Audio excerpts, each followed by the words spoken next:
Hello and welcome to the World Socialist website's online forum, the COVID-19 pandemic, capitalism, and the making of a social and economic catastrophe. It is now clear that the world is experiencing the greatest outbreak of infectious disease in at least a century. Over 30,000 people have already died. Starting from less than 100,000 cases last month, the number of people infected worldwide is set to overtake 1 million this week. This forum will explore the social roots of the COVID-19 pandemic, as well as the historical and political issues arising from it. It will present a program for the working class to defend its social interests and those of humanity in response to the ignorance and apathy of capitalist governments all over the world. My name is Andre Damon. Participating in this forum will be David North, the chairman of the International Editorial Board of the World Socialist website, and the national chairperson of the Socialist Equality Party. David North has played a leading role in the international socialist movement for 45 years. His many published works include The Heritage We Defend, The Crisis of American Democracy, In Defense of Leon Trotsky, The Russian Revolution and the Unfinished 20th Century, The Frankfurt School Postmodernism and the Politics of the Pseudo-Left, and A Quarter Century of War. Joseph Kishore is the National Secretary of the Socialist Equality Party and the party's candidate for president in the 2020 elections. Dr. Benjamin Mateos is a U.S. physician who has contributed articles to the World Socialist website and is the author of dozens of articles on the COVID-19 pandemic. Finally, Johannes Stern is a leading member of the Sozialistische Gleichheitspartei, the Socialist Equality Party in Germany. David North and Joe Kishore are joining us from Detroit, and Johannes is joining us from Germany. So let's begin. Dr. Mateos, could you inform us of the latest developments? Good morning, Andre, and thank you for letting me participate in this phenomenal forum. I think it's very important for our audiences to understand why this is such a monumental event. The World Health Organization had some words to say at the G20 meeting, and I think the numbers they offered were quite sobering. And I'd like to remark on those before we begin. Director General Tedros Adhanom Ghebreyesus had said basically that the first 100,000 cases took about 67 days. The second 100,000 took 11 days, and the third 100,000 took just 4 days, and the fourth 100,000 just 2 days. As I was trying to prepare for this meeting, I made a note that COVID-19 cases were at 658,000 globally, with 30,000 deaths. This places the crude fatality rate at about 4.6%, which is on par with where Wuhan was at the time of their initial epidemic. They were facing a massive health crisis.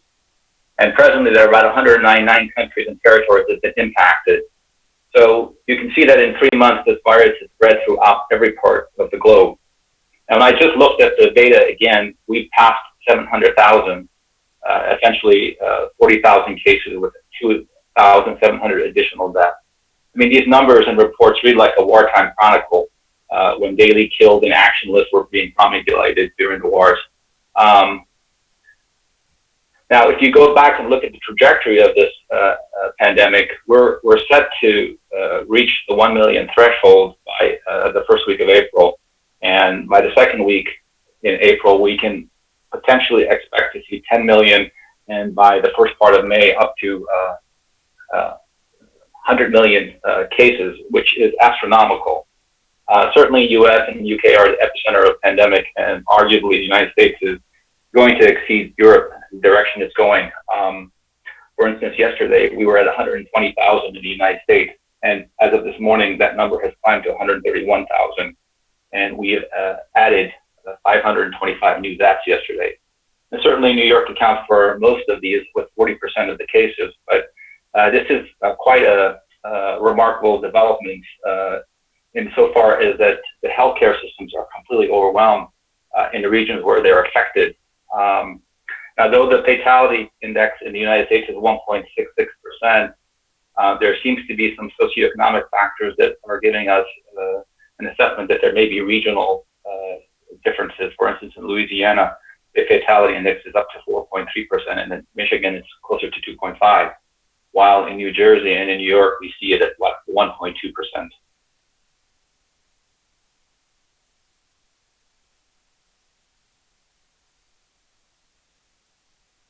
Now, Joe, the United States is at the center of this epidemic. All of this is taking place in the midst of an election year. How do you see this crisis in relation to the political situation in the United States?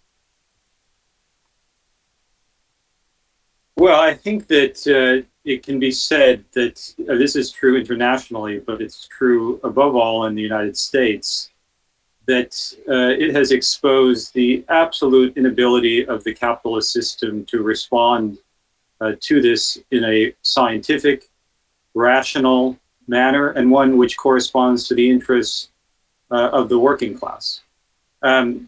Just to give an example, the New York Times published a story this morning in which they note that a program to start ventilators, to start producing 40,000 ventilators, began in 2007. And this was 2007, then 2008. It was contracted to a private company. And then it took years before anything was produced. And by the time anything was, they were actually going to start production, this company was bought up by another corporation, and they shut it down. They closed down the production of life-saving ventilators because they considered them unprofitable.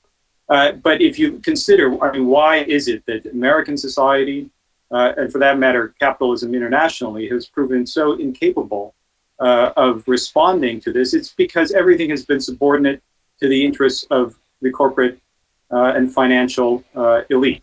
I mean, in the United States, which is the center of global ideological and political reaction, for 40 years, the ruling elite, more than 40 years, the ruling elite has subordinated everything to the endless accumulation of wealth, of funneling of money into the markets. And this is really the product of that, the absence of social infrastructure.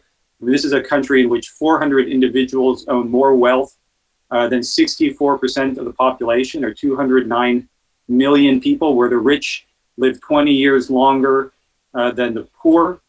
Now, this is the reality of American capitalism, and in which everything has been subordinate to the interests of profit.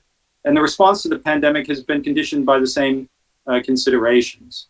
I mean, if you look at it, I mean, the fact that nothing was done, the complete lack of preparation, and then, of course, the delay in responding on the question of testing, the fact that you don't have emergency production for healthcare infrastructure. I mean, it's the response of the ruling class. And of course, in terms of the politics, I mean, you have the Trump administration, which is the embodiment of the corporate and financial oligarchy. I mean, you watch his press conferences where he's parading around corporate CEOs as the heroes of the country, refusing any responsibility.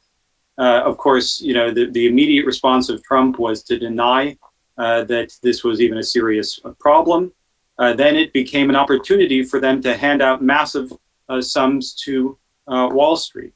And now, of course, the line from Trump is, well, we have to get everyone back to work. You know, the response to this has been determined by the interests of the ruling class. But of course, it's not just Trump. You have, I mean, the Democratic Party, what it has been talking about for the past 3 years, the greatest threat to the United States, to the American people, is what? Vladimir Putin and Russia. And now we have this massive pandemic which threatens the lives of thousands, tens of thousands, if not millions of people. The Democratic Party and the Republican Party joined forces in passing this bill through Congress, which passed unanimously in the Senate and with a voice vote in the House of Representatives, which we'll perhaps have an opportunity to talk about it in greater detail. But the main significance of this bill is that it hands out $454 billion through the Treasury Department to Wall Street to finance $4 trillion in buybacks, in the funneling of money into Wall Street. Just this month, the balance sheet of the Federal Reserve increased by $1 trillion. And by the end of the month, consider this. The amount that is going to be funneled into Wall Street is approximately equal to the entire gross domestic product of the United States in 1 month. It would be as if all of the products and services produced in the country were just turned over to Wall Street. I mean, that is the response of the ruling class, a corporate boondoggle, whatever benefits are available to workers and the majority of the population are stopgap measures. But this is the response of the ruling class to this. And I think that, you know, there will be political conclusions drawn. We're having this meeting. This crisis is developing under conditions of immense political radicalization. What already has begun over a previous period is now going to be vastly intensified. The growing interest in socialism, the growth of social movements and popular protests. But, you know, this has to acquire a conscious political form. Well, on the significance of this event, David, you've written on the World Socialist website that the outbreak of the COVID-19 pandemic is an event of, quote, immense historical significance. Could you elaborate on this? Yes, Andrew, thank you for having me. The pandemic has exposed in a highly concentrated form the economic, the social, political, cultural, and even moral bankruptcy of a society based on capitalism.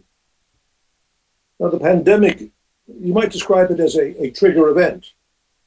In this sense, it is comparable to the assassination of the Archduke Franz Ferdinand in June 1914, which set into motion the chain of events that culminated in the outbreak of the First World War in August 1914.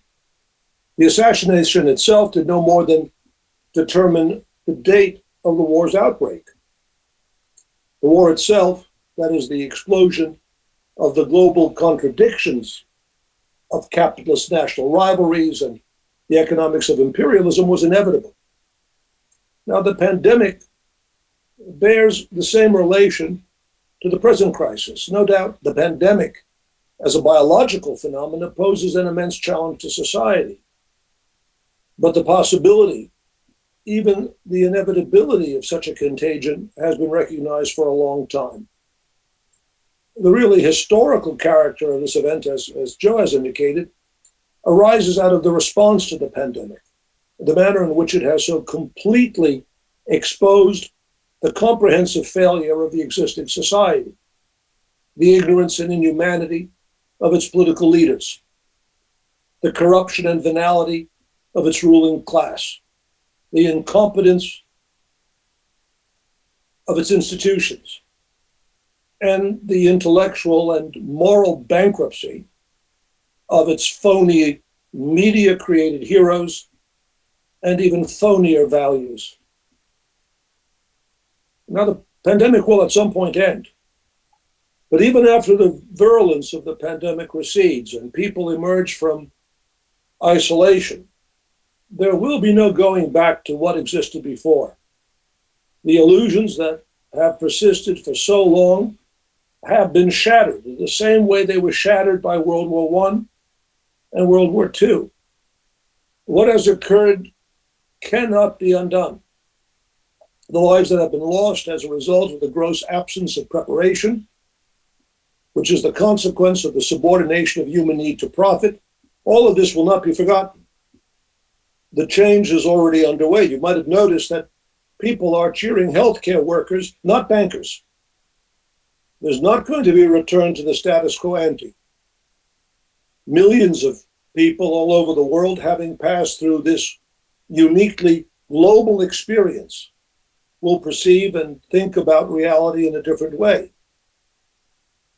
In brief, capitalism has once again become, as it was in the aftermath of World War I and World War II, a dirty word. This crisis, I believe, will intensify and accelerate a global political crisis, socialism, and socialism of a very serious kind, the type of socialism of Lenin, of Trotsky, of Rosa Luxemburg, not the nonsense of Bernie Sanders and other historically and politically insignificant people. Real socialism will again emerge as a mass movement all over the world. and most powerfully and explosively within the United States. Well, to that end, Joe, there have been a whole series of actions at workplaces throughout the United States, including at auto plants that have forced the shutdown of the big three automakers. How do you see this developing in the coming period and the working class response to the pandemic?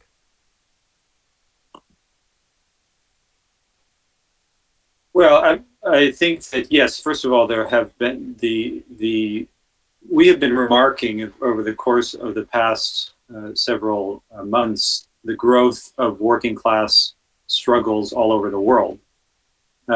We wrote a perspective on the World Socialist website at the beginning of this year, in which we spoke about the decade of socialist revolution begins, and called attention to the wave of mass unrest that had already developed, it was developing internationally. In fact, the strategists of the bourgeoisie have been talking about this is the era of the leaderless revolution.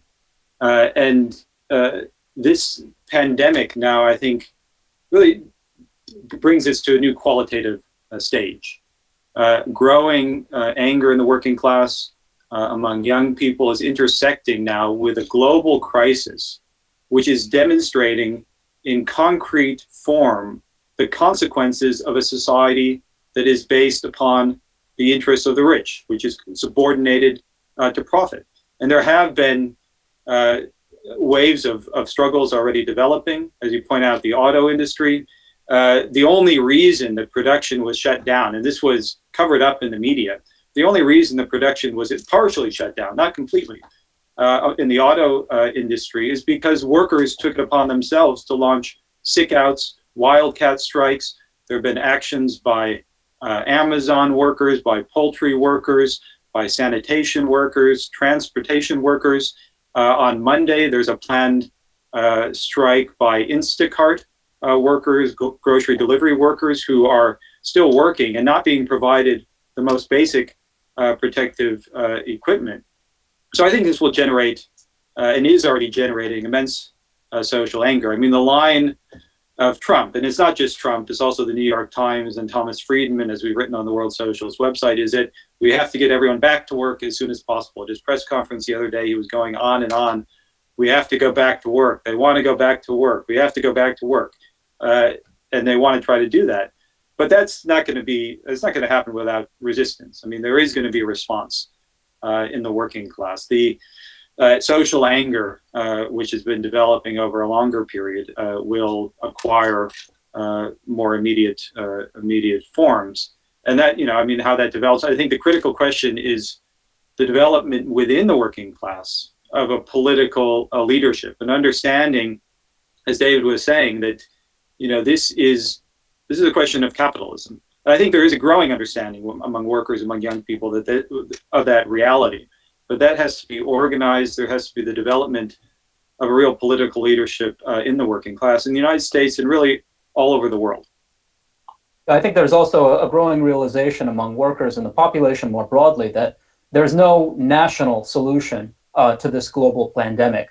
So with that, I'd like to bring in Johannes to speak on the situation in Europe. What's the significance of an international response to this?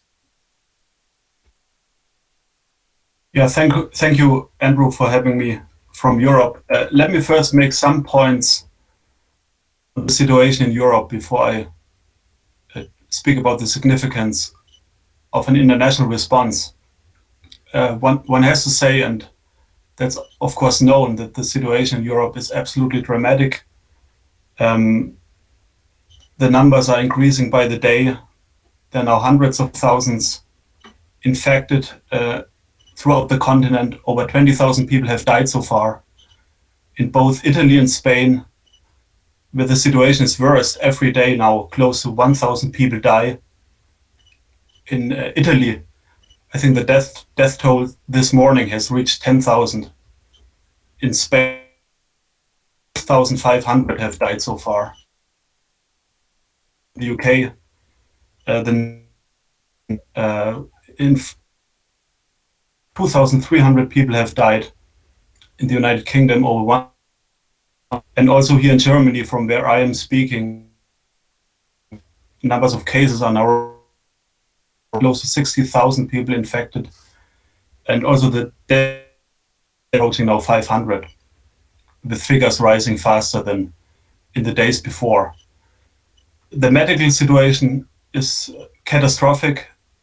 I'm sure a lot of listeners have seen the pictures coming from Italy and Spain, where you have doctors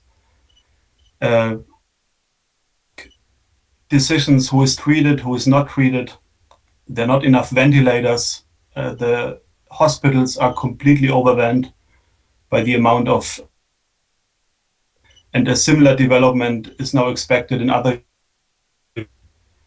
I just read before the meeting started an interview by the head of the Robert Koch, an interview in the Frankfurter Allgemeine, and he is now warning about a similar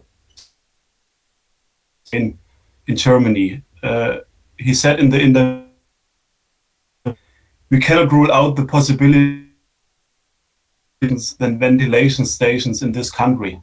We must expect that that's clear. This dramatic situation points really to it by the European governments, points to the significance of an international and scientifically planned solution. Other speakers have already addressed the political issues. It's a crisis which has been prepared. You know, there has not been a preparation by the European governments. On the contrary, despite the fact that this was known, that such epidemics can develop, there were massive cuts in the healthcare system. I mean, I could give a lot of numbers, but basically in all the European countries, hospital beds were cut, especially special care beds were cut. Also in Germany, it was a very dramatic development after the dissolution of the Soviet Union in the past 30 years, the restoration of capitalism in Eastern Germany. I think 35% of hospitals alone in the former eastern part of Germany were closed down. Then after the financial crisis in 2008 and 2009, you had massive austerity implemented all over the continent, while trillions were being funneled into the pockets of the holders. Healthcare was in Greece. There's basically none of them after the cuts which were implemented. It's really the question of socialism, national solution. The European Union is completely incapable of advancing even the most limited. The first thing France and Germany did was to implement export bans on necessary medical equipment like masks or gloves to other countries. And the packages they have now put together here in Europe, what Trump is, trillions are going to the big companies, to the banks, and nothing is really spent on medical care. No hospitals are built, no ventilators are built. The production is not really, now oriented to these necessary things, medical items which are needed. It's all done to, remain the profit system going, poses the need for a socialist planned response to the crisis. We have written, as you said, a number of important statements on this. I think a very significant statement was the statement we published on February 28th under the headline, let me find it, for a globally coordinated emergency response to the coronavirus pandemic. I just want to maybe quote one or two sections. I mean, listeners can read the whole statement, but I think it sums up very clearly, what we understand and what really the significance is of an international response. We state, the response to the coronavirus cannot be coordinated on a nation-by-nation level. The virus does not respect for visa and immigration. the global networks of transportation and economic integration have turned problem. So I have to apologize. We unfortunately are having some connection issues with Johannes. This is a new technology that we're seeking to implement. There are a few hiccups, which I have to apologize for. Unfortunately, Johannes, your connection is breaking up a little bit, so I think we're going to have to move on. I did want to note the fact that there are people participating in this online forum from Scotland, Sri Lanka, Germany, Hungary, Puerto Rico, Denmark, Turkey, the UAE, Bulgaria, Serbia, Britain, the United States, and Costa Rica, just to name a few. I also wanted to take a moment to appeal to our listeners for support. Building a mass socialist movement in the working class requires resources. We need to expand the readership of the World Socialist website and introduce millions more workers to the revolutionary program in every part of the world. You can make a donation today by clicking the donate button on your screen if you're on the World Socialist website. We're not funded by banks and corporations, but by workers and sympathizers like you. And we'd like to thank all of our current financial sponsors. To all listening, please contribute as much as you can to help amplify this revolutionary program. So I'd like to just begin by asking a question to any of you. On Thursday, Donald Trump said that it was impossible to predict an event such as the one now unfolding. He previously had said that the crisis was an unforeseen problem that came out of nowhere. It was something that nobody expected. And yet, the World Socialist website has documented countless warnings by global health authorities on the dangers of just such a pandemic. Could any of you speak on this or elaborate a bit? I'm sure. This is Benjamin. I think that almost every authority in Europe, Asia, as well as the United States has spoken to the next pandemic. I think they have, in the most clearest terms, highlighted a novel coronavirus, a novel virus, possibly an influenza virus that would be a pandemic. And they described this scenario in alarmingly accurate detail, one that would ravage every country, cause mass socioeconomic strife, loss of job, attack on the healthcare system, political crisis. And despite every warning by every authority, the capitalist nations have done nothing in preparing for such a development.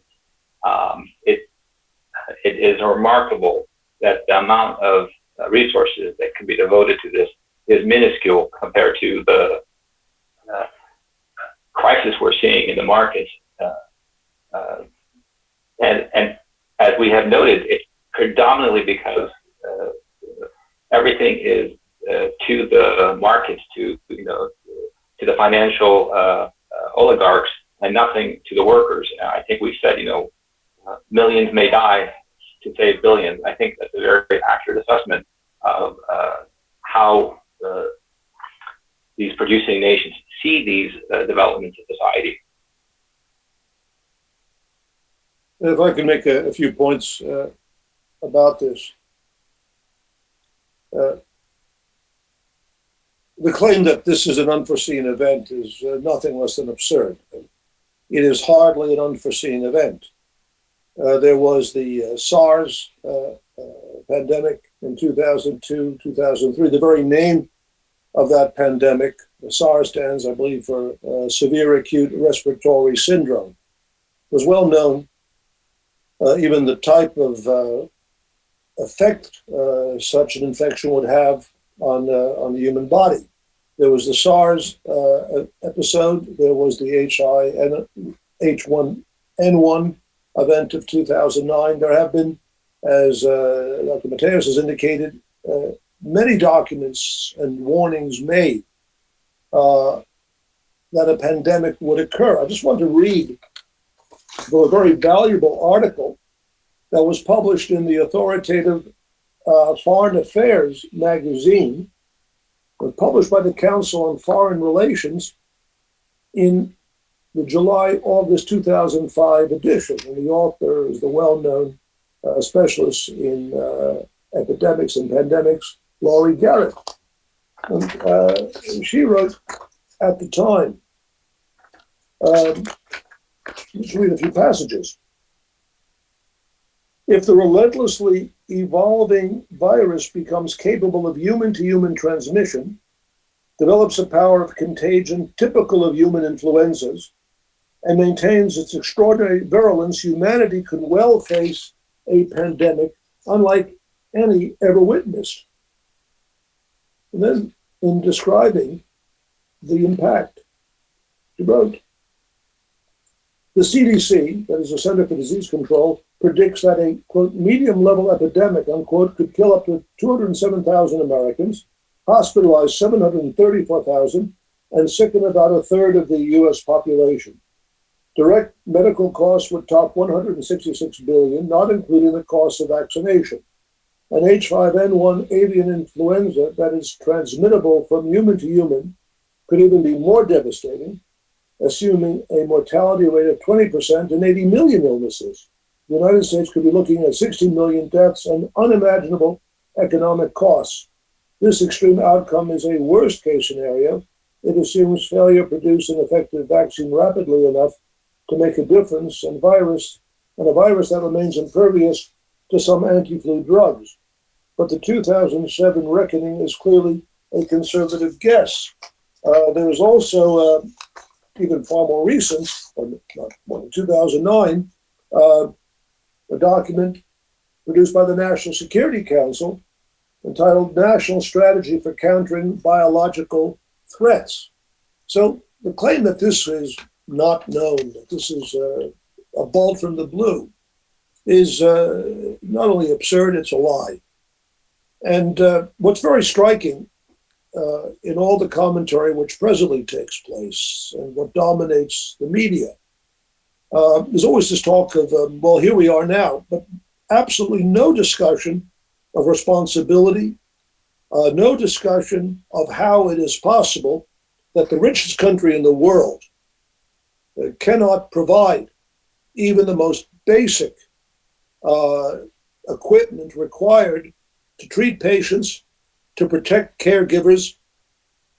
And the reason why this is ignored is because to begin raising these questions would discredit not only individual politicians, not just the psychopathic Trump and his entourage, but it would, like such events tend to do in history, it would discredit an entire social system. After all, during the past decade,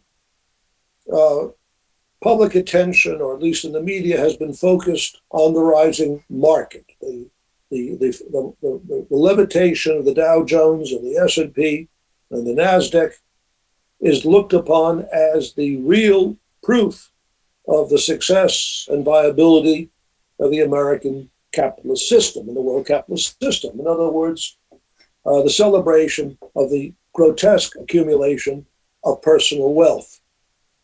But in the meantime, while this grotesque accumulation of wealth was taking place, society as a whole was being deprived of the resources which it so desperately requires. And so this event, and it could have been another event, it just happens to be this event. This event has exposed quite dramatically the fraud and bankruptcy of the capitalist system. And that is not something which is going to be lost on the American people or people throughout the world. You know, Donald Trump's statement, America is number one again. Well, it's number one in the number of people dying now of a pandemic. You know, that's how his prophecy has been fulfilled. So I think the consequences which flow from this are going to be colossal. Now, of course, it's going to take a certain period of time for working people, young people, to assimilate the lessons of this experience. It doesn't come all at once. But I think the impact of this, the manner, and we know that a revolutionary situation requires a profound change in social orientation. In a certain sense, the political consequences are there are consequences of a profound shift in social orientation. And I think this is what is taking place now. People have time to think, not of course under pleasant conditions, but they're watching what is taking place. They're observing a shattering change in the daily conditions of life. Trotsky, in his great History of the Russian Revolution, explains that a political catastrophe is generally the consequence of the confrontation of existing illusions which have persisted over many, many decades, perhaps even a century or more, with a sudden, uncontrollable eruption of reality. And I think this is where we are right now. And it's discrediting systems, it's discrediting political figures, it's discrediting parties, and it's discrediting systems of thought. Particularly, I mean, for example, let us take postmodernism, which it's with its claim that there is no reality, there is only an artificially, subjectively constructed narrative. Well, the pandemic is not a narrative, it's a reality. And this reality and the connection it has with the whole organization of our society is what's going to give rise to a profound change in the orientation of the working class. Social divisions are deepening by the day, even by the hour. I just read an article in the New York Times this morning, which speaks about the anger in France over the fact that the rich are retreating to their villas and various luxury locales, enjoying the fresh air, roaming through their large estates. In the meantime, masses of people are holed up in their apartments. And let's not forget there are countless of people who are homeless. There are migrants who are trapped in camps, which are centers of infections. There is the vast American prison population. There are those who are trapped on the American border. All of masses of people who are experiencing this reality as a catastrophe. And I think this is what more and more will come to dominate social thinking and politics. And I just want to say to those who are watching, I hope that you're drawing conclusions from this, not being simply spectators, but making a decision to become actively involved in socialist politics and build a movement in the working class, because that's the only force which can change the conditions which exist within society. Just to add to David's point, I just wanted to take a moment to appeal to our listeners. You can, if you are interested in taking up the fight for socialism, you can submit an application to find out more about the Socialist Equality Party by clicking on the link on your screen. Go ahead, Joe. Yeah, just on this question, Joe Biden was on this morning, Meet the Press, and in comments which were very, very mild criticisms of the Trump administration, he said something about how it was necessary to be ahead of the curve in responding to the pandemic. The fact of the matter is that not only was this foreseeable, it was foreseen. There have been dozens and dozens of reports about the danger of precisely such a pandemic. And on the specific question of ventilators, I'm speaking here from Detroit, and the Henry Ford hospital system, under conditions in which the pandemic is really just developing here, has already announced that they are going to be considering and implementing policies which may deny ventilators to people based upon their age and other considerations, essentially rationing care and forcing doctors to make decisions, the most horrific decision of all for a medical worker, who is going to live and who is going to die. But this is a product of an extreme shortage of ventilators, which will become even a greater consequences in the coming weeks. This has been an issue which has been the subject of reports going back for years and years. I just wanted to read one from 2003. And by the way, Trump said the other day, well, no one could have anticipated that we would to need tens of thousands of ventilators. I mean, it's a complete lie. 2003, the Government Accountability Office said, quote, Few hospitals have adequate medical equipment, such as ventilators that are often needed for respiratory infections. There was a report, sorry if I could just get it, in 2017 from the CDC itself, which said it concluded that mechanical ventilators are essential for treating influenza patients in severe acute respiratory failure. Substantial concern exists that intensive care units might have insufficient resources to treat all persons requiring ventilator support. And Biden talks about we have to be ahead of the curve. The fact of the matter is the Obama administration, no less than the Trumps, the Democrats and the Republicans have done absolutely nothing to prepare the society for this disaster, which was foreseeable and foreseen. If I could just interject, Joe, Len from online asks, what do you think the reason that the U.S. and other Western governments did not prepare for just such a foreseeable eventuality? Because they were focused on handing over unlimited resources to the banks, the accumulation of wealth, military. In order to have financed a program to produce 1 million ventilators, it would have cost something on the order of $10 billion. In any rational society, this would have been mobilized immediately, resources coordinated to ensure that would happen.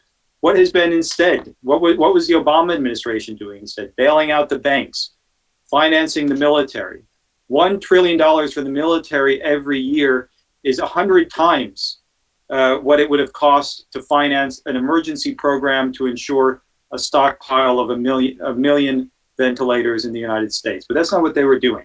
And it's the consequences of the policies of the ruling class, but it's a consequence more of capitalism.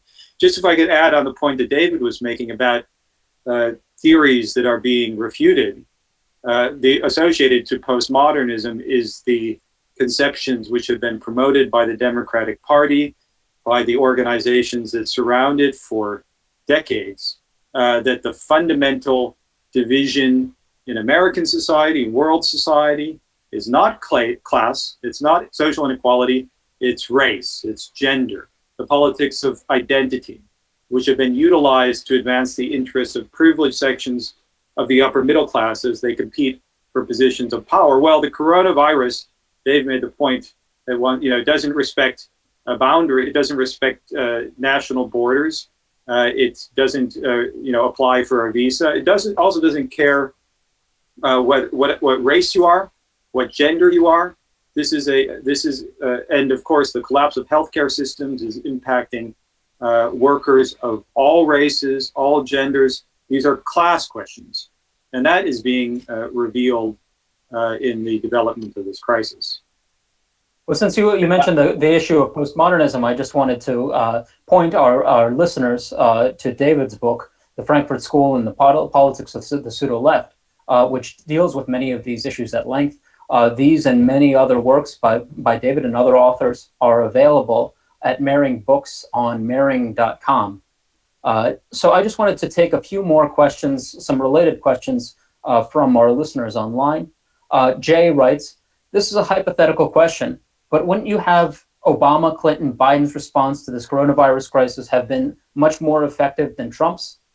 And a related question, Ebony asks, can you please talk about the stimulus package and how the government is only offering Americans a one-time payment of $1,200, which is virtually nothing? Perhaps Joe or David, would you like to take those?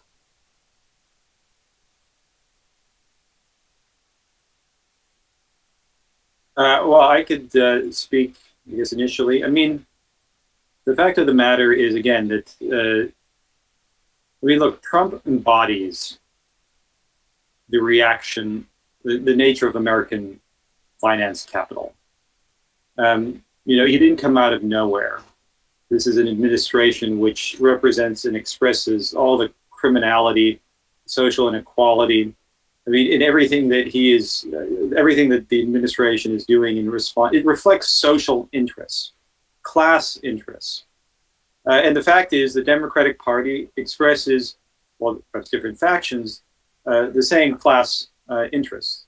And, again, over the past 3 years, what has been the focus of the Democratic Party? It hasn't been on addressing urgent social needs and threats. It's been upon been upon the threat posed by Vladimir Putin, which has been utilized by the Democratic Party to advance its own right-wing militarist agenda. As for what it's doing, I mean, the bill that was passed in Congress, which, by the way, it's not just $1,200, it's also expanded unemployment benefits, which will go to broader sections of workers and young people. But this is all these are all stopgap measures. They're measures which are aimed at ameliorating social explosion in an immediate sense, while the ruling class prepares its response. But one has to approach politics in class terms, not the sort of politics of wishful thinking.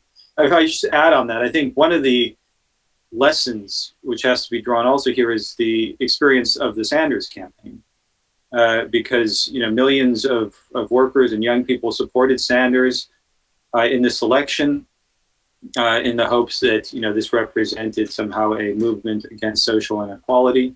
But the role of Sanders was and is to channel all of that behind the Democratic Party. I think it's a striking fact that under conditions in which this pandemic is really, it's concretely exposing the consequences of capitalism and the necessity for socialism, it's at this point that Sanders is beginning to wrap up his campaign. He's made clear that he's not going to continue.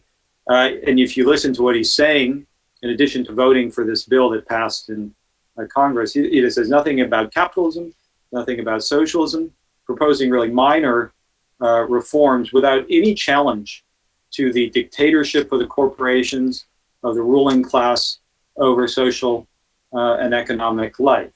And I think these are the deeper conclusions.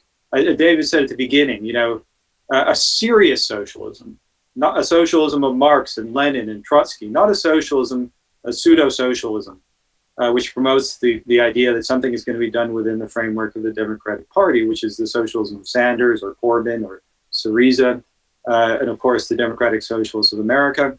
That the sort of Democratic Party politics is proven bankrupt, and a different type of politics has to be developed in the working class.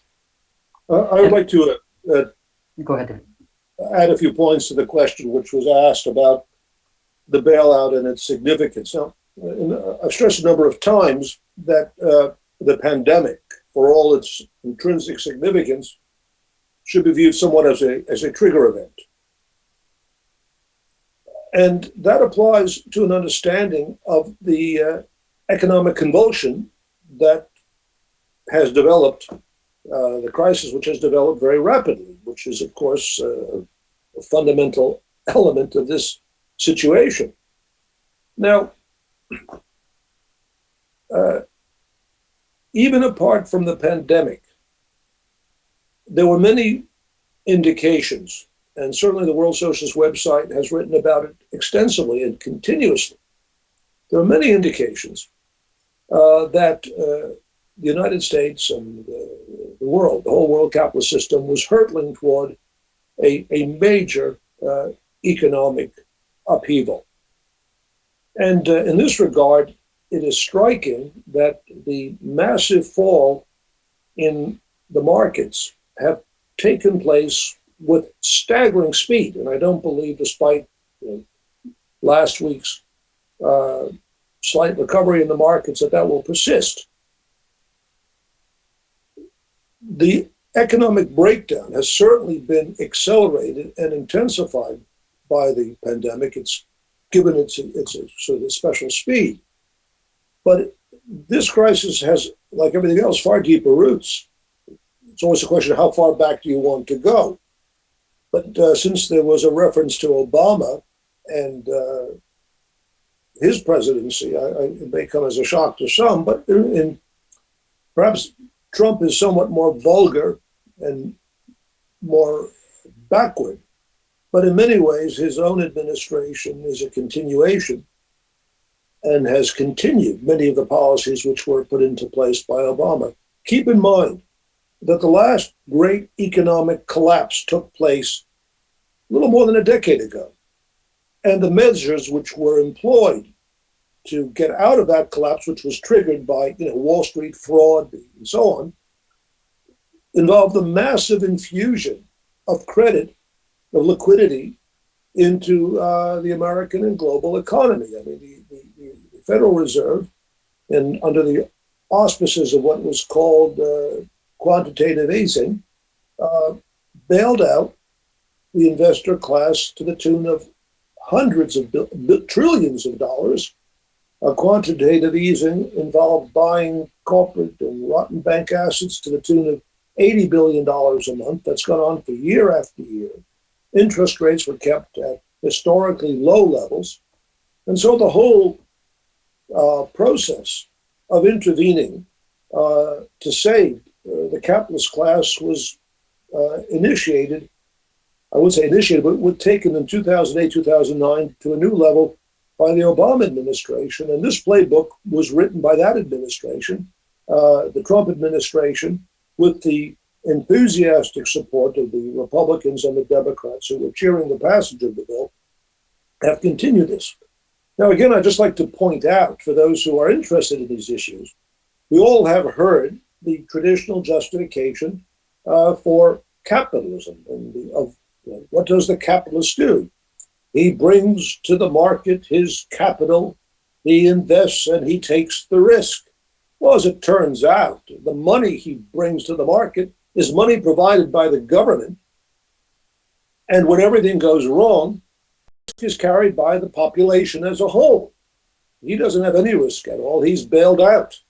And the trillions which are being now poured into the corporations, I think everyone should keep in mind that all of this money, which will be used to sustain the corporate salaries, which will be used to sustain their lifestyle, which will be used to cover their losses, all of this is being provided by the population.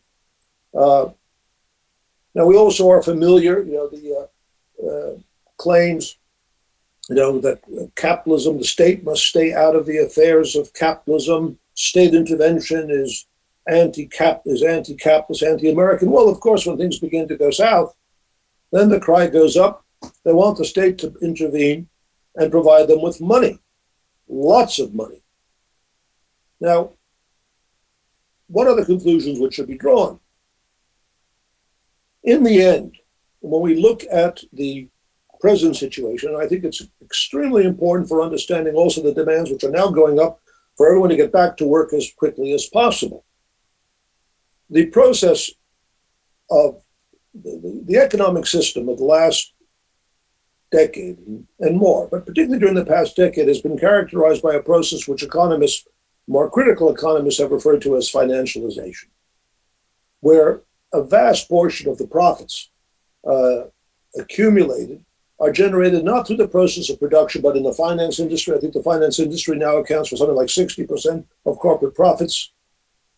Now, this growing separation of the process of wealth accumulation, bluntly, the creation of billionaires and multi-billionaires, has been more and more separated from the actual process of production.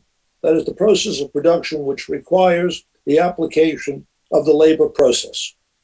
And that has reached the most extreme forms. And now, to some extent, this separation of production from wealth accumulation could be concealed as long as you have, to some extent, production still taking place, or the economic life proceeding. But now you have a situation where quite suddenly there is no production taking place, the economy is shutting down, and the hollowness of the entire economic system is being graphically exposed.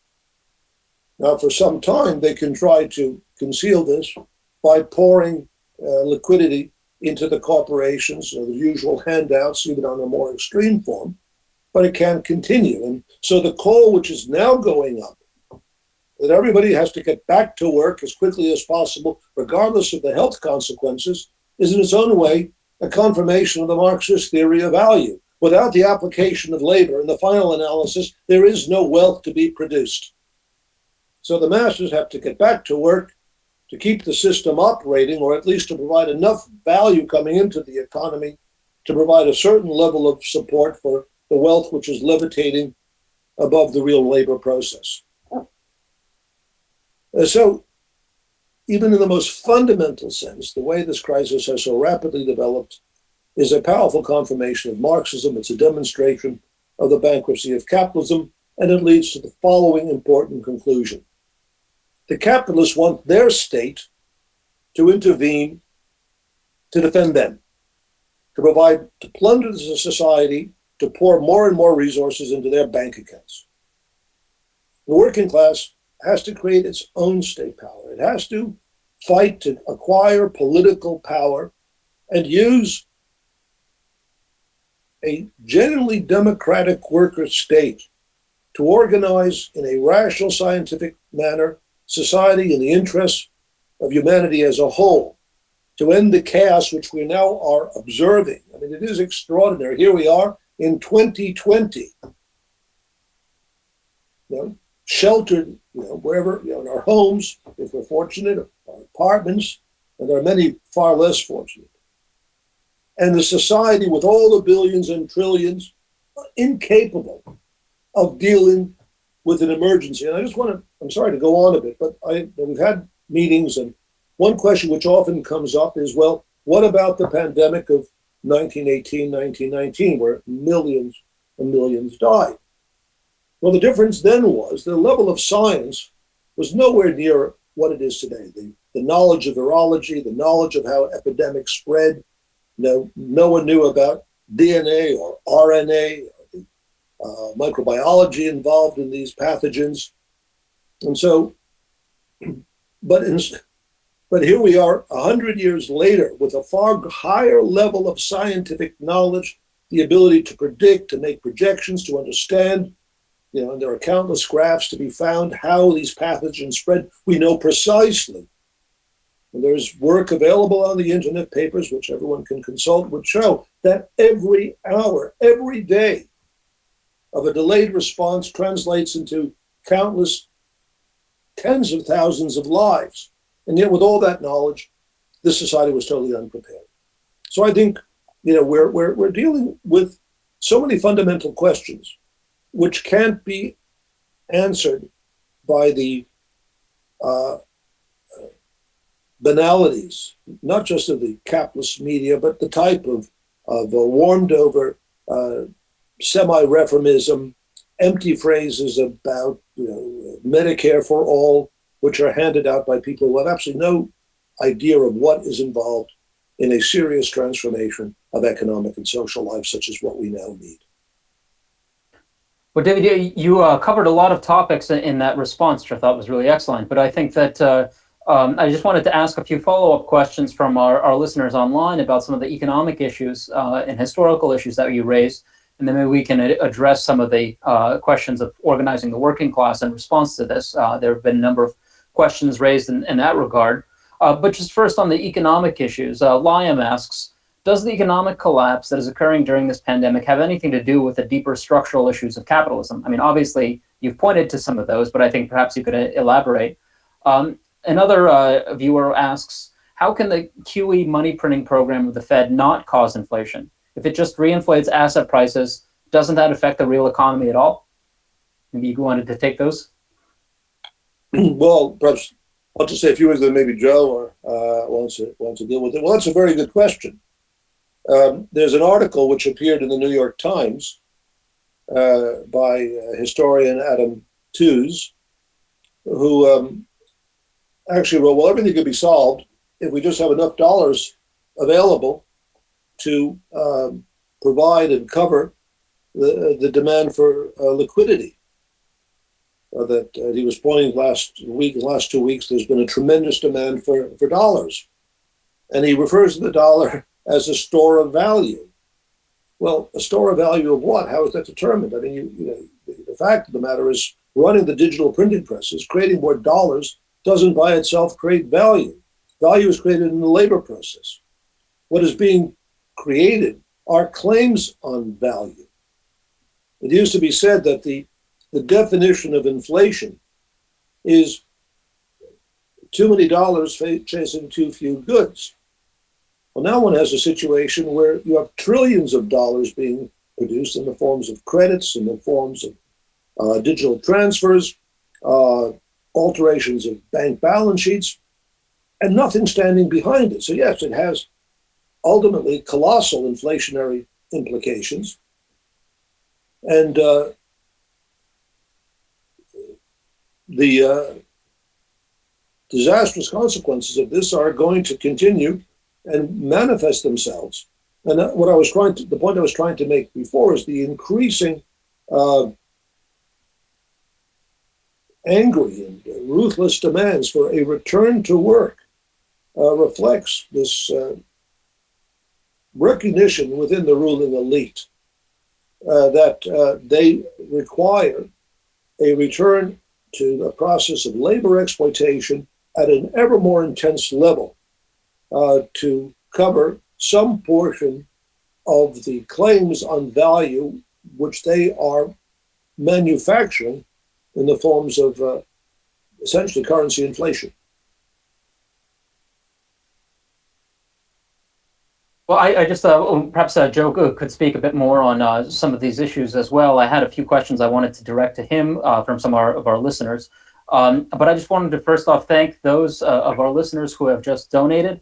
For those of you who have not yet donated, I would like to encourage you to go to wsws.org/donate. You can make a donation there. Or you can, if you're listening on the WSWS, there will be a link to donate directly on the page. So, Joe, I wanted to turn to you to follow up on some of the points that David raised. Specifically, he spoke about Trump's demand for a return to work. One listener asks, can you elaborate a bit more on the talk of going back to work? What must be the answer of the working class to this? Two more questions. Joe asks, can you comment on the demand for workplace and neighborhood committees, the limitations of spontaneity, and the need for such committees to take up politics? And finally, Mark asks, if working from home, can we use this crisis to agitate our co-workers to make demands of our supervisors, administration, and raise their class consciousness?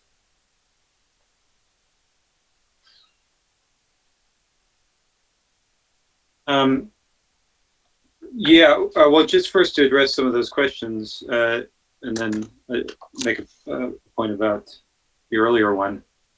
I mean, the response of the working class to this has to be to reject it. The demand which comes from Trump and from powerful sections of the financial oligarchy that workers get back to work pumping out profits with no regard for their safety. Trump, with just inestimable contempt at his press conference where he was talking about this the other day, said, oh, well, we're going to send workers back, but don't worry, we'll have social distancing measures. We'll be encouraging workers to wash their hands and not shake hands with other workers, as if that's going to resolve the issue. And of course, auto workers reporting that they know that, I mean, these plants, often they don't even have running water, hot water, soap. I mean, the conditions of work are really horrific. And you have the situation in Amazon where Bezos declared, the wealthiest person in the United States declared, one of them, declared that, well, Amazon workers are not going to have face masks or gloves. We just don't have them, but they have to continue working. And the working class has to fight. It has to fight to insist that there will be no non-essential production, that is production which is not essential to the functioning of society, health care, and other social needs, that there will not be essential production until this virus is under control. And that where production must continue, it be under safe conditions. And of course, that takes particular expression in the hospitals and the healthcare professionals who criminally do not have access to basic protective equipment. And it really is criminal that healthcare workers are being forced to work under these conditions. And many are already coming down with coronavirus. But the working class has to respond. It has to advance and fight for its interests. The question of the formation of committees is really critical. The utilization of technologies, social media to communicate with other workers is very powerful. This is an opportunity for workers to really fight to develop lines of communication, not just within their own industry, but across industries, not just in one country, but internationally. The development of organizations through which workers can fight for their interests. But to get to that last question, I mean, that has to be connected to a political program, a program that fights for a transformation of society, that fights to replace this government of the corporate and financial oligarchy with a workers' government that will defend the interests of workers, the nationalization or the transformation into public utilities under democratic control and social ownership of all of the major corporations. They shouldn't be bailed out. They should be turned into public utilities. The transformation of the financial sector into a publicly run institution, run on the basis of social need, not private profit, the expropriation of the oligarchs that control this society. So that we have to develop and fight for a socialist program and connect the mobilization and development of the class struggle with the fight for socialism. If I could just make one point in relationship to the issues that David was raising about printing of money, I agree with everything that he said. I think it's remarkable in one of the latest issues of Jacobin, one of the main publications of the Democratic Socialists of America, affiliated with the DSA. First of all, it's a completely demoralized piece, which concludes in its introduction that if Bernie Sanders doesn't win, all hope for socialism is lost for decades to come. It says, if the movement coalescing behind Sanders fails to win this time, there's no guarantee it can be resuscitated under a new banner. In fact, it's just as likely that it will be left adrift for decades, for years, if not decades. But then in their article on the likelihood of socialism and how it's going to be implemented under Bernie Sanders administration, they specifically make the argument, extraordinary as it is, that socialism is impossible in America, and they only deal with it within the United States, a completely nationalist perspective. And the reason that it's possible is that the Federal Reserve can print unlimited supplies of money. They write, the power of the dollar allows the Federal Reserve to directly control international interest rates, which it does simply by adjusting its own, and its flows of credit have been the principal way of undermining democracy elsewhere to reshape economies in its own interests. But that same power affords it significant capacity to adopt a more just approach to growth. A modest proposal for achieving socialism through the U.S. Federal Reserve and by the printing of dollars.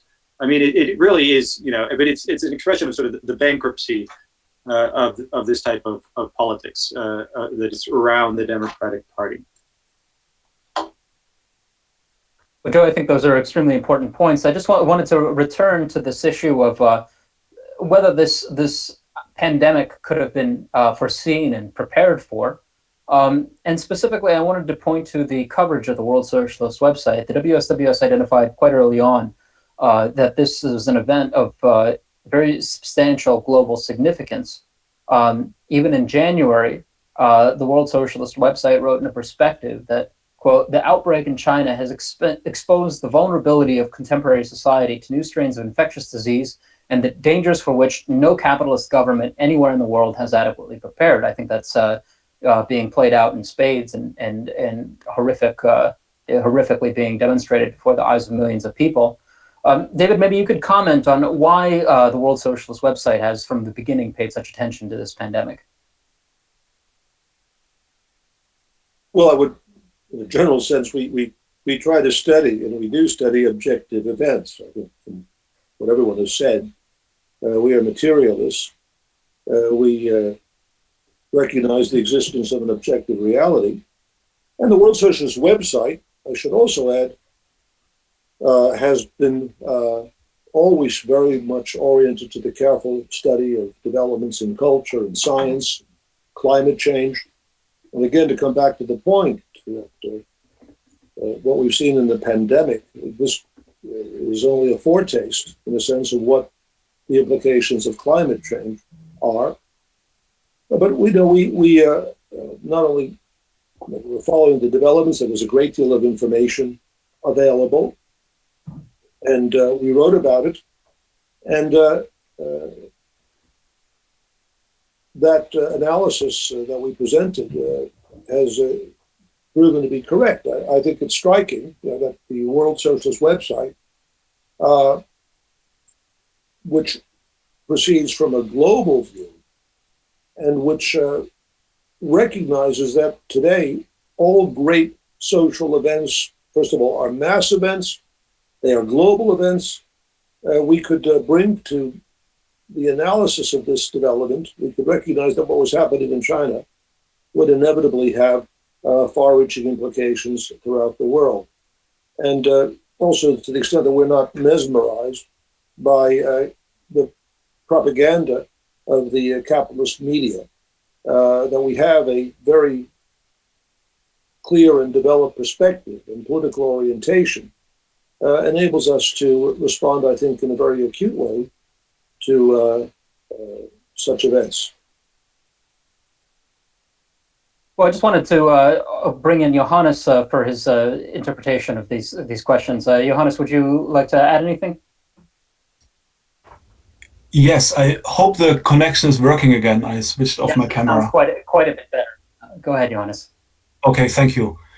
Well, I think a lot of important points have been raised. I just want to, maybe talk a bit more about some of the very same developments in Europe. I mean, this Back to Work campaign by Trump was mentioned. That's also a very aggressive now campaign developing in Europe.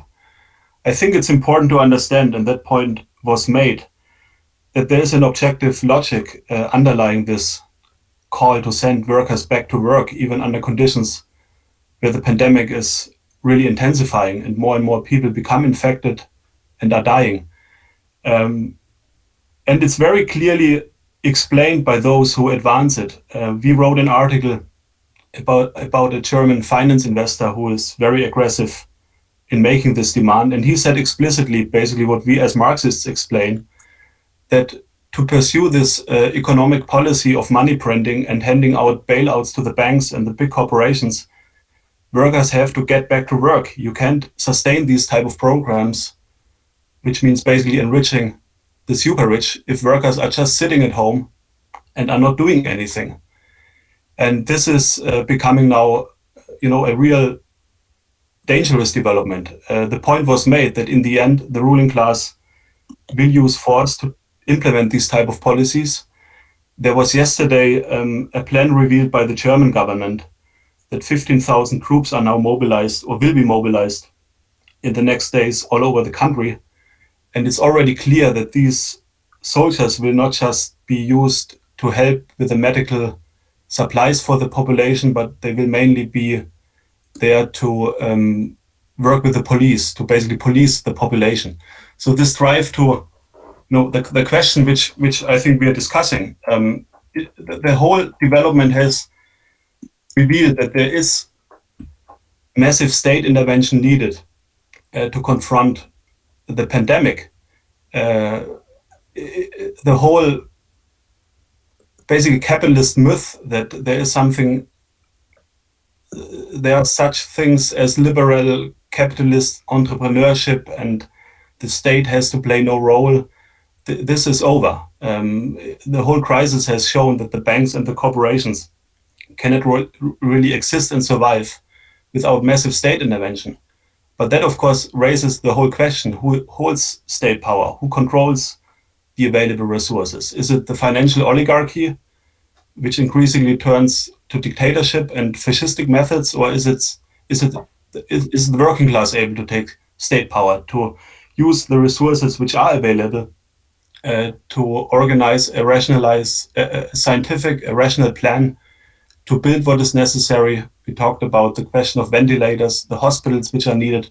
All these processes are, of course, now becoming very sharp, and I think it's very correct that we are saying there is really a revolutionary development is being prepared. I mean, consciousness of people is changing. People are radicalized. Workers are politicized. I think it's all right, to also mention that the World Socialist website actually has a huge increase in readership under these conditions, despite the censorship.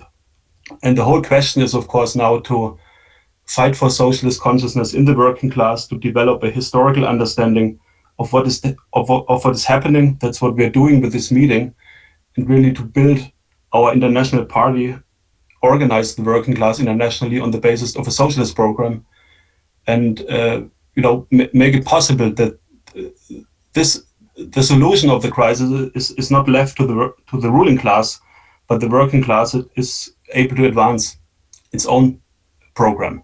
That's now becoming, as we have said in many perspectives, a life and death question. So I also want to make the appeal for everyone who is listening in to think through these questions very carefully and join our party. Okay, well, I just wanted to raise a number of questions that have come up online in terms of the programmatic response of the Socialist Equality Party. Of course, Joe Kishore is running as our candidate. I think perhaps he might address some of these questions, as well as Dr. Mateos. Feel free to jump in and take some of these questions up. So some of the questions that have come up, for instance, Wachira asks, curfew, quarantine, or total lockdown? What is the most effective way of stopping new COVID-19 infections? New cases are being reported in almost all countries. Taisha asks, what do the SEP demands mean in practical terms? And there's another question. Can you explain your party's demands in response to this crisis? What is a genuine socialist society? And how would a genuinely socialist society respond to this pandemic? I'd also like to ask, just one question that maybe you can reply to, because I know this has come up a lot in questions that people have submitted on the WSWS material that we posted. I mean, is it actually possible to contain this pandemic? Are masses of the population, is it inevitable that vast numbers of the population will be infected and that millions will die? Or is another course possible? I will interject my comments, and I think everyone should make statements as to what's happening. I know we've discussed this broadly, but repeatedly, the World Health Organization and various, even the Imperial College, has noted that to get this pandemic under control, some form of social distancing, school closures, banning of mass gatherings, stop non-essential work has to go into effect, and it has to be abroad. It can't be just piecemeal. But the issue of testing has been brought up, and how the CDC and the HHS and FDA have completely fumbled this. It's a leadership issue, and without testing, as we've said before, you're fighting blind. You don't know where this pandemic is spreading. So, but the testing isn't just to identify who is infected or isn't. It needs to be employed in a manner to trace and isolate the contact in order to bring it to a stop. This is much more economical than allowing some herd immunity to take place, which is especially euthanasia. It's allowing people to die without trying. Fundamentally, the role of public health is to address these issues, but there is no coordinated effort. And as to another point that one of the questioners had asked, the U.S. healthcare system works as a business, and so it works to maintain full capacity, a minimal number of healthcare workers, straining the healthcare systems to its maximum capacity to extract surplus value and profits out of it. So any strain on the system will make it collapse, and it's not designed to help society. It's designed to make money. Joe, did you want to speak on the demands of the SEP in response to this? Yeah, well, I think first of all, those points are absolutely correct, and measures can and must be taken to stop the spread of this, to limit its impact as much as possible, to care for those who are sick, to provide secure and healthy work conditions. There are emergency measures, and all the epidemiologists and healthcare professionals insist upon this, that have to be taken. But it always comes back to the fact that what is driving the actions of the state, it's not being treated fundamentally as a healthcare crisis, but as an economic problem and specifically a market problem. That is their concern. And then, of course, it's all refracted through the enormous levels of social inequality. So the rich, they can fly off to their villas and wherever and have access to the best healthcare, but it's another story for the working class. On the question of demands, I mean, the SCP, the Socialist Equality Party, including in our election campaign, is fighting for a serious response to this pandemic. We demand that there be a stop to all non-essential production, that a massive program for the building up of healthcare infrastructure, equipment, the reorientation of production from non-essential items to those which are necessary to stop this pandemic and treat those who are being affected by it.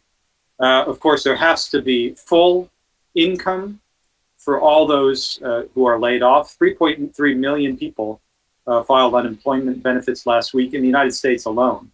The consequences of this for tens and tens of millions of people all over the world is going to be disastrous. The income has to be guaranteed. And the working class has to fight for this. It has to fight for, we insist that, they're still constructing high-rise luxury buildings in New York City amidst this disaster. They should be constructing such buildings. They should be devoted to healthcare infrastructure, and those buildings should be seized and repurposed for providing homes for the homeless and others who are severely impacted by this. So there has to be a fight for such a program. But the point that has to be stressed is that the working class has to mobilize independently. It has to organize around such demands and fight for them. And at every point, the realization of such demands comes into conflict with the interests of the corporate and financial elite. It raises the necessity for the seizure of the giant corporations, turning them into public utilities run on the basis of social need. It comes into conflict with this financial oligarchy that runs society. Their wealth must be confiscated and redirected to meet the needs of the population. Massive sums which have been accumulated. And it poses a necessity for a political fight against capitalism and for socialism in the United States and internationally. So we fight for these demands, but we fight on the basis of connecting them to a socialist program and an understanding that we fight for such a program in order to raise the consciousness of the working class as to what it really confronts and what it must fight for, and to develop its independent organization and political struggle. If I could just answer the question finally on the issue of quarantine, which is raised in one of the questions. A pandemic like this requires emergency responses.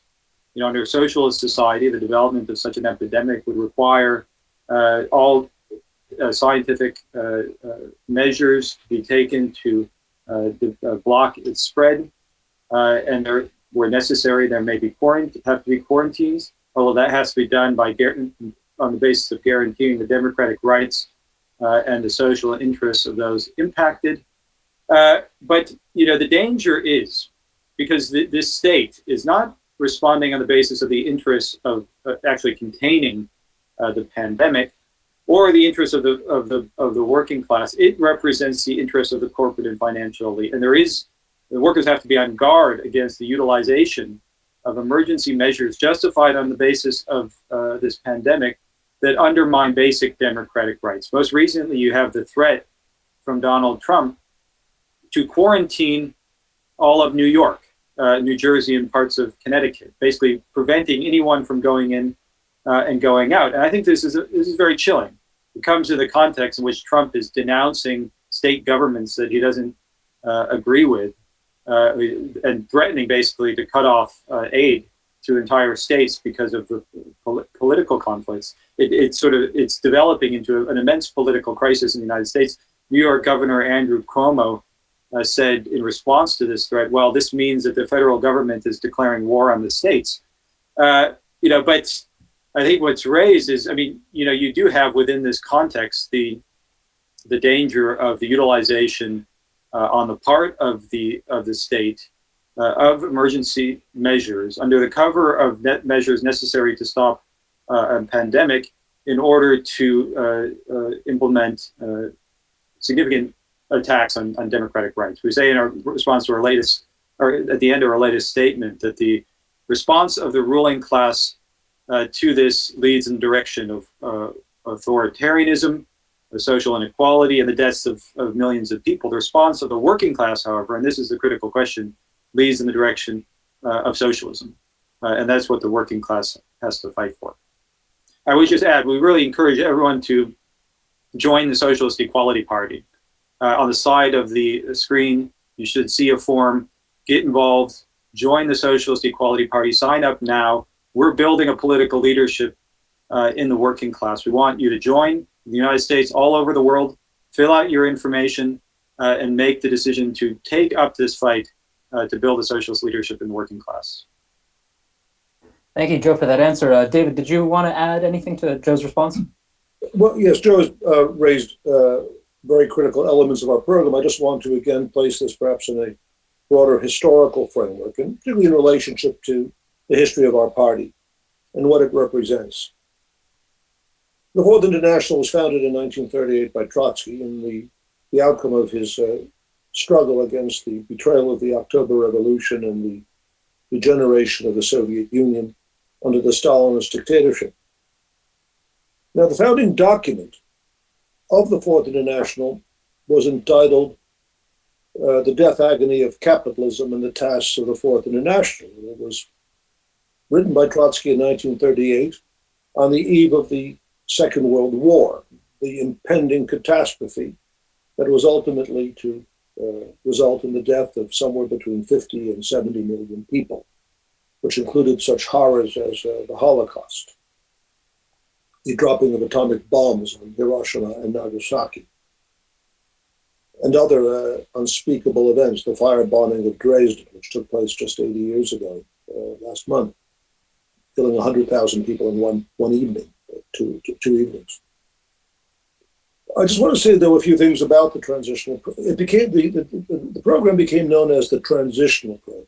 Transitional in the sense of the program for an epoch of transition from capitalism to socialism. Now, the underlying conception of this program was that the program of a revolutionary party, of a socialist party, must be based not on the existing consciousness of the masses, but rather on objective reality. And at the same time, however, it has to find a way of relating and clarifying or establishing a link between the conditions facing the masses, their contemporary struggles, and the goal of socialism.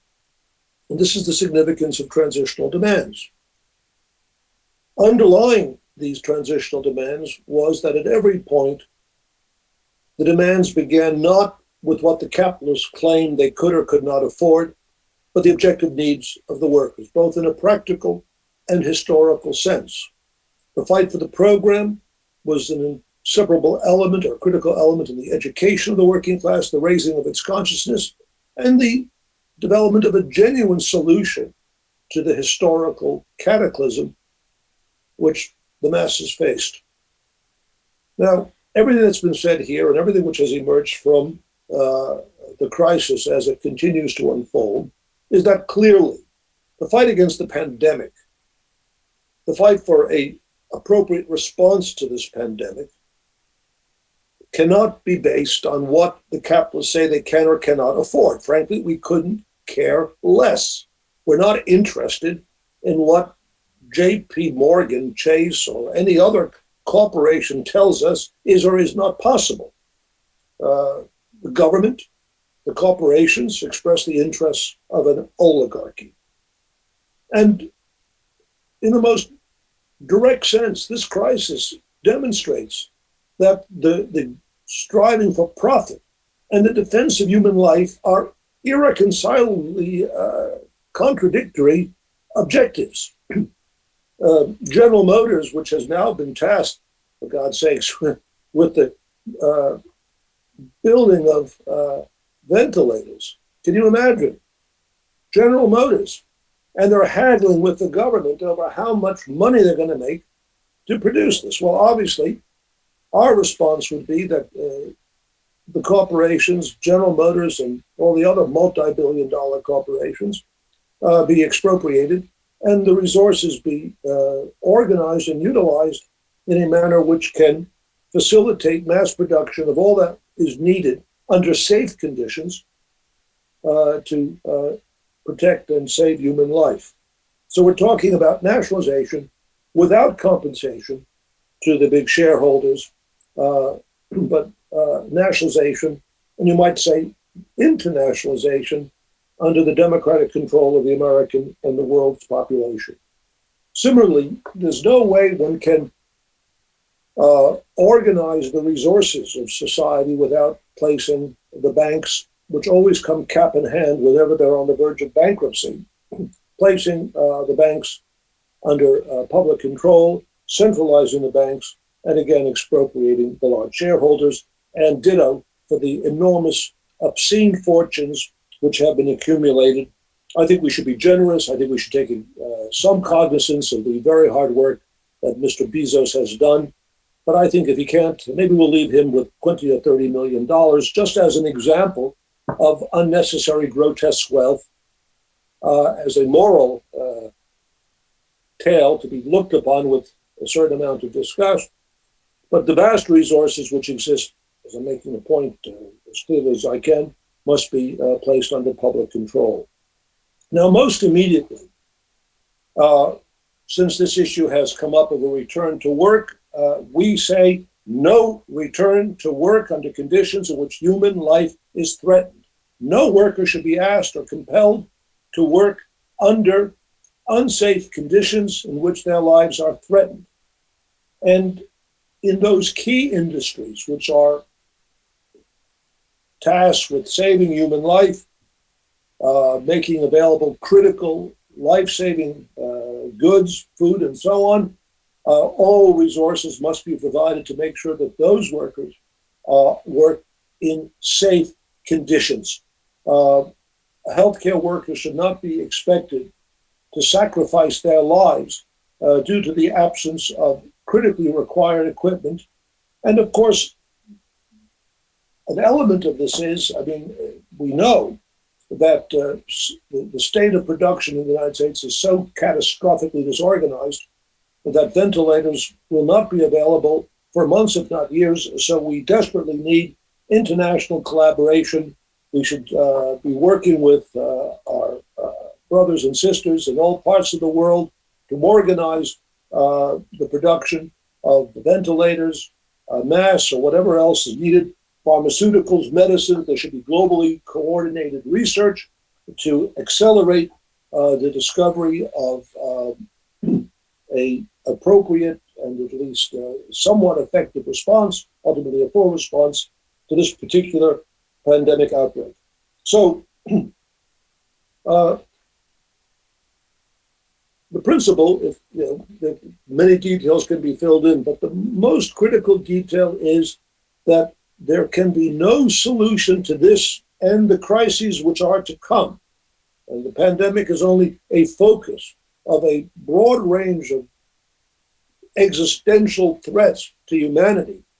None of these can be met unless the working class is organized to take power, supported by the most progressive sections of the middle class, the intelligentsia, the broad mass of youth who are into the working class, to reorganize society and create a society which serves the needs of the people, and that we can finally put behind us a stage of history of class oppression where wealth is concentrated in the hands of a tiny minority of the population. That's the only realistic program in our epoch. Dr. Mateos, would you like to comment on those points that David just made? Sure, thank you. I want to agree with David's comments. I wanted to maybe highlight a point where technology, I think, that we had discussed this earlier. In this pandemic, there's been on social media vast groups of healthcare workers who organized to share best practices, discuss what is working and what's not working, share experiences so that healthcare workers who are going to face the pandemic, so the surge appears, and be prepared for it, unlike anything that health officials or governments are sharing with them. But also which speaks to this desire for workers to coordinate their work together in an effort to help humanity as opposed to worrying about the profit. But what also is arising from this work is that more and more nurses and doctors are fearing retribution should they criticize their hospital or state officials or health authorities about the lack of personal protective equipment or face masks, which goes much more broadly into the sinister nature of censorship and the ability to critique openly the wrongs that exist. And I think I wanted to highlight these. And I just wanted to thank the World Socialist website for allowing me to participate. So one final question before we conclude this program. Of course, we know that the outbreak of the global pandemic has been accompanied by a growing interest in international socialism, which of course has been growing over the course of the past several years and in particular the past several months. But this has expressed itself in a growing readership for the World Socialist website, particularly among broad sections of workers. David, could you maybe speak about the significance of some of these developments? Well, yes. Well, we have been publishing the World Socialist website now for 22 years, and steadily built up our cadre of writers, broadened the global reach and influence of the World Socialist website, and despite the ever-increasing efforts of such platforms as such search engines as Google or Reddit to suppress the World Socialist website, we have been experiencing a steady and now very considerable growth. I know just in the past month, or in this month, our readership is well over 1 million individual readers, over 2 million pages accessed. I think you have now a graph which has shown the growth of the World Socialist website. It also shows the global stature. I think we're now 17,000 in global websites, and in the top 5,000 websites in the United States. Now, of course, these things go up and down. That's not our central focus. Our main concern is to translate this ever greater readership into supporters, active supporters, and of course, into members. But there are certain elements in these figures which are significant, and which we tend to look at from the standpoint of analyzing. When we analyze our figures, it isn't so much from the standpoint of our immediate success, but what does it tell us about the social forces which are being activated? Now, we know that a very, very significant portion of the surge in our readership has come from the working class. The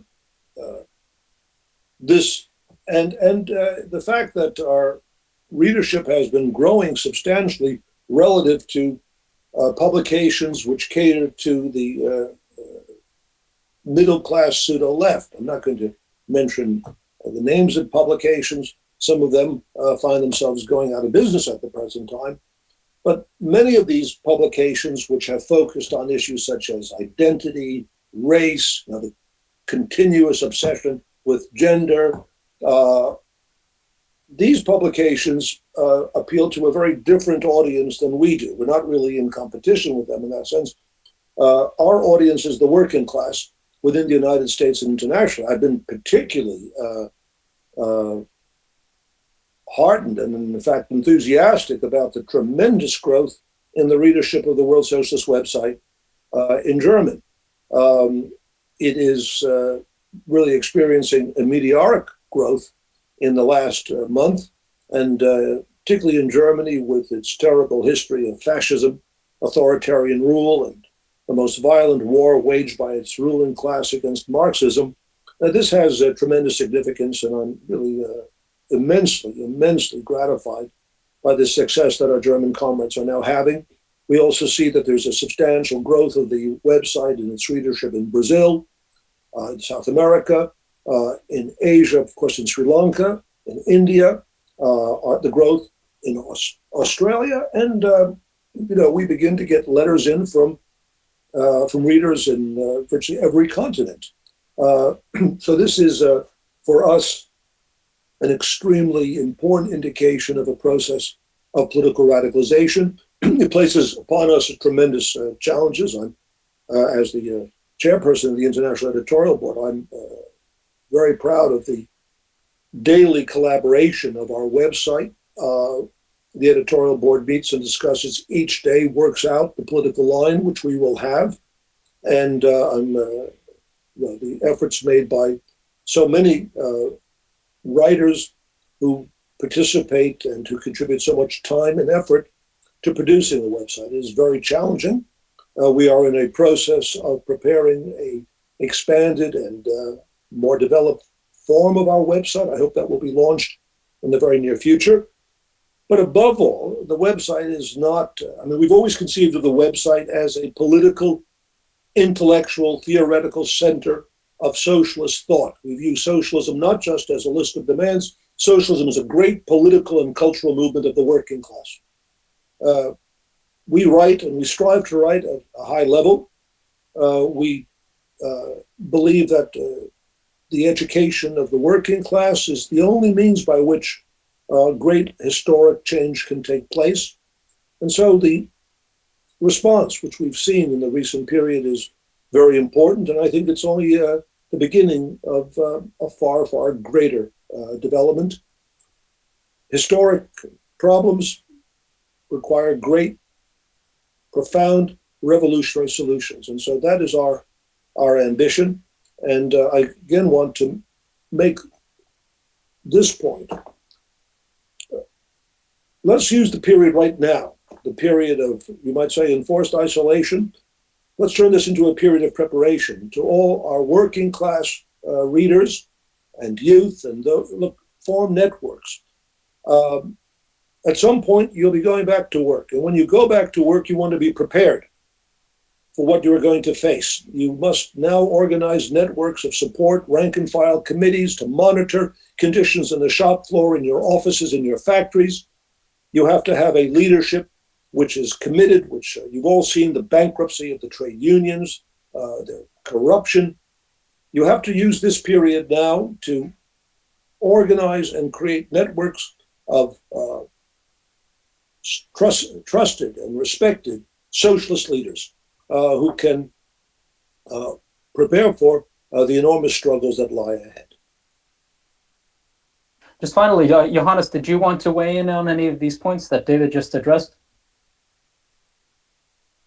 Well, I think, in fact, it was a very good summation of what we have to do. I just want to say that I support what has been outlined at the end. I think the decisive question is now really to build the Fourth International, the ICFI, as the leadership in the working class. We are doing this under conditions, as we have discussed, where there's an explosive growth of the class struggle underway. It must be underway. This can't be sustained, that billions go to the banks, to the super rich, and on the other hand, workers are now told to go back to work under conditions where you have a deadly pandemic ripping throughout the world. Workers will draw conclusions. They will look for a political perspective. And our task is now really to build a leadership in the working class. We have made the point that all these processes we are discussing, the drive towards dictatorship, on the one hand, the drive towards war, but also on the other hand, of course, the drive towards growing struggles in the working class, that was very much underway and developed in the past year. We have remarked that the big problem is, and it still remains, of course, that there is not a leadership in the working class to lead these struggles. But I think now the conditions are really developing to do this. I think one indication of the huge social differentiation which is building up between the working class and the bourgeoisie is also the development of the pseudo-left parties. Already some points about Sanders have been made. It's a similar development in Europe. I just want to make maybe a brief point on the left party. They voted now openly in the parliament with a grand coalition, with the government, for this basically new rescue package for the banks. It's of course not surprising. They have already in 2008 and 2009 in backroom deals supported the bailouts for the banks. Then of course you had Syriza in power in Greece implementing the social austerity with the far-right party, Arnel, the independent Greeks. And you had now recently here even a very, I think eye-opening development when the left party began to collaborate with the far-right AfD in Thuringia, and the left party minister president, Bodo Ramelow, voted in the state parliament for an AfD politician to become the vice president of the state parliament. So that's how big the gulf is now between our movement, the socialist movement, and those pseudo-left parties. And workers will see this. And maybe it's an important point one could make. I think everyone should read the statement we published at the beginning of the year under the headline, "The Decade of Socialist Revolution Begins." And at the very end, we make this point about revolutionary leadership, and we outline the tasks of the ICFI. We end with a quote by Trotsky as he was concluding the founding document of the Fourth International, which was mentioned in the discussion by David, where he said, "Workers, men and women of all countries, place yourselves under the banner of the Fourth International. It's the banner of your approaching victory." I think that has to be the battle cry in the next period for us, for the working class internationally.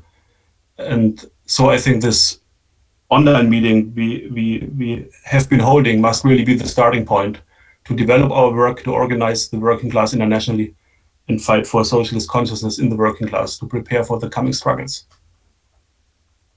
Thank you for those points, Johannes. We're approaching the end of our program. I just wanted to ask if there were any final concluding remarks from any of our participants before I wrap up.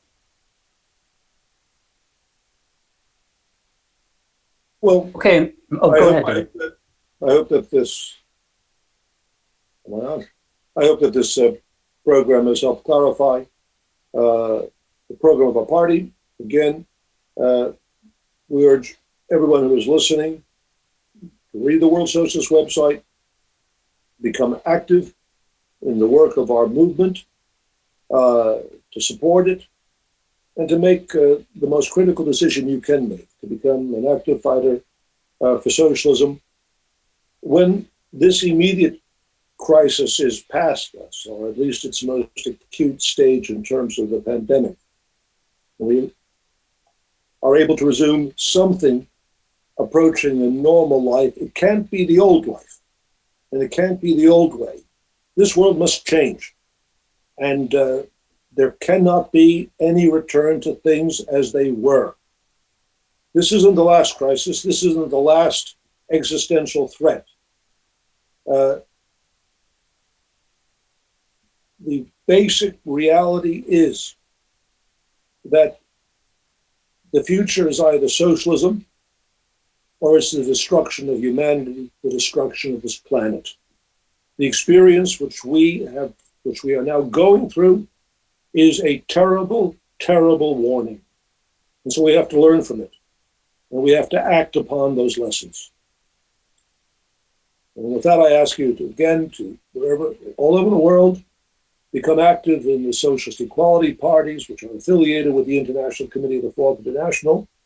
Build this movement, commit your life to it. And finally, in the weeks and months ahead, stay safe, take care of your health. We need you in the fight. Thank you very much. Thank you very much, David, for those remarks, and thank you to all of our participants in this forum, everyone viewing and listening online. We enormously appreciate your support. Over the course of this program, we've received a significant number of donations. We'd like to thank all of those who donated and encourage you to set up recurring donations to the World Socialist website to help support the fight for socialism, the daily reporting of the World Socialist website from all over the world. If you have not yet donated, you can do so by going to wsws.org/donate, or you can simply click on the donate button if you're watching this event on the World Socialist website. I would also like all of you to take up the appeal made by David North and to get involved in the struggle for socialism. You can click to sign up on the page in which you're watching this event to join the Socialist Equality Party. I think that the pandemic has exposed that the fact that the mobilization of the working class is a question of life and death. I would encourage all of you to join this struggle, join this fight, and find out more about joining the Socialist Equality Party. With that, I'd like to conclude, and thank you all very much.